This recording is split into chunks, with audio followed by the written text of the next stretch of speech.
Runic announced their new game, Hob. Oh, it's from the Torchlight team. Torchlight. Yeah. So I didn't really play Torchlight, but I remember Charles on Yet when he worked here, and he was in charge of the PC stuff here. Oh man. Wow, we just had like a moment of silence for Charles. Yeah, you remember Charles? Did everyone get that chill when the ghost came up? Yeah, you can relive the spirit of Charles on Yet via his short stories available now on Kindle. Charles is a really good writer. You should go read Charles' books. So Charles, he lobbied really hard for Torchlight for Game of the Year one year, Torchlight 2. Really?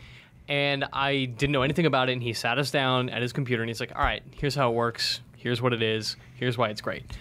And I was like, this is awesome. Like, Torchlight is one of those games that I just never connected with. I've never really been super into the Diablo hack and slash dungeon crawly thing. It's just never really been my thing.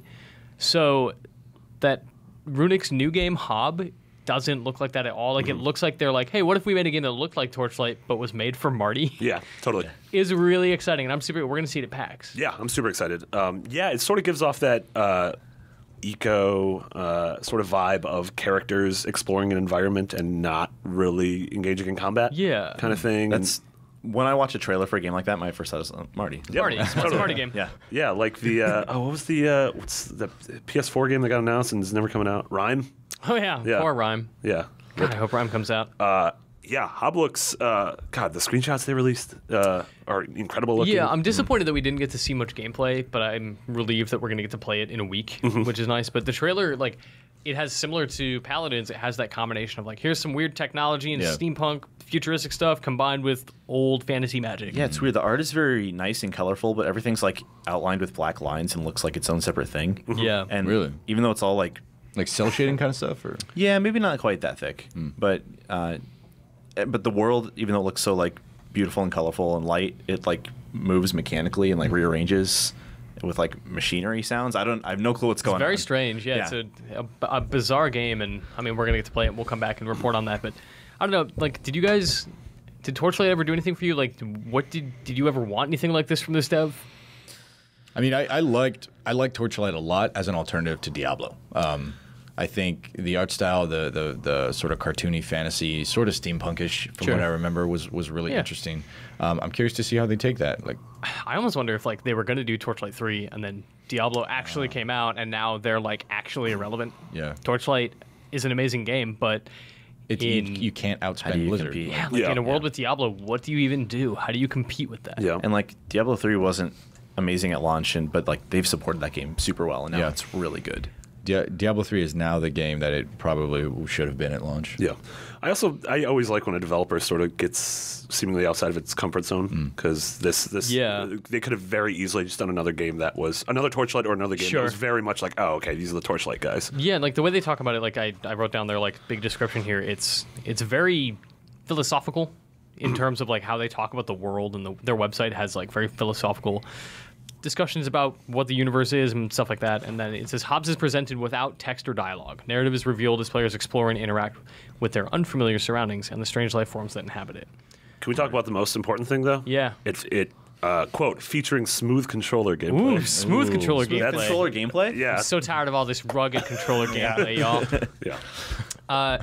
So this is the thing that excites me the most and also worries me the most is some people rely heavily on like it's environmental storytelling to compensate for the fact that there is no story. It's like, well, we didn't want to write anything, but look, there's a cave, and what's in the cave? Emergent. Environmental storytelling. It's emergent storytelling. That's what's in the cube. Yeah. You have to like. I think environmental storytelling. Environmental storytelling. Yeah. What's in the cube? What's in the cube?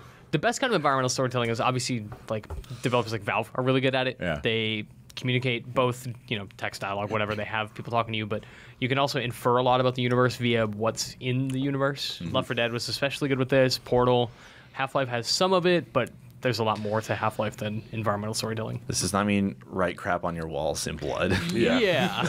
Help in blood. Look. Yeah. Somebody wanted They're coming. help. But Like, now they're dead. who wrote that? Yeah. Run! Why are you just run? Why are you doing this? Like that's the dumbest stuff. But this seems like it's not going to have that, right? Like you're out in like the woods and exploring, and it's about puzzle solving, and they never mention anywhere that you're going to fight a thing. Yeah. So like, what's the threat? What's the environmental storytelling? Is it about like what happened to this world, and now you're out trying to figure it out? I don't know. Super interesting. It is, quote, a planet in peril. So, like, what does that mean? Okay. Like, there's an end game, apparently. Yeah, but If there's peril, there's something's happening. There's got to be conflict if there's peril. Yeah, I mean, being able to tell a good story with words is just as difficult as being able to tell a good story without words. And so, yeah, I mean, it's one thing to just be like, hey, this place is really pretty and I'm wandering around, but it's another thing to actually get something out of it. And necessarily, I don't know. Sometimes just wandering around a place and feeling some sort of emotion is good enough. Like Proteus does that. Everybody's gone to the Rapture. Everybody's gone to the Rapture. I'm thinking sword and sorcery. Yeah, or, totally. Yes. Yeah. Below is getting hit to that as well. Yeah. Actually, you know what? That's a really good point. Like, to the point of sword and sorcery, like, yes, there's a story, but it's about being in a place and just reacting to, like, man, something bad happened here. Yeah. Or, like, I like this cute thing and I would like to make sure that they don't die. So I'm going to go into that terrifying place and do whatever I can to protect these people. Right. And if you can motivate people without saying anything, like Cappy's really good at, then Cappy's really good that's at it. incredible. Yeah. Yeah, I think, I mean, to your point, I think it's almost harder to tell a story without words or narrative or exposition, right? Totally. Like, The Witness also does stuff like that from what I've played so far. Oh, yeah. Yeah. J Blow. Is that game ever coming out? Yeah. Yeah, it is. It is? Is there a date for it? God. no. Sometime. We'll go off mic. Like over here? Mitch, I think they can still hear us. Oh, man. Cool. Yeah, I just wanted to talk a little bit about, environmental storytelling and weird games. I don't know if anybody else had any final thoughts on that before we advance. Oh, man. Titan Souls was great for that. Yeah, Titan Souls did that really well. I think music plays a huge role in it. When like talking about sword and sorcery, like that's like when I think of that world, the first thing I think of is Jim Guthrie's score.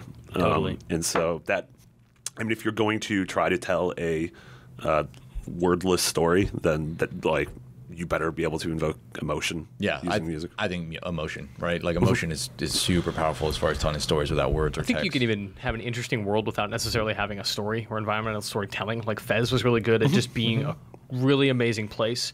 Like I felt a sense of wonder and I wanted to see it and just like explore all these different avenues of like there's like mushrooms that you bounce on and you go outside and there's an outhouse or a lighthouse with an owl on it. Yeah. I called an outhouse because I combined those things An in my owl brain. An owl house.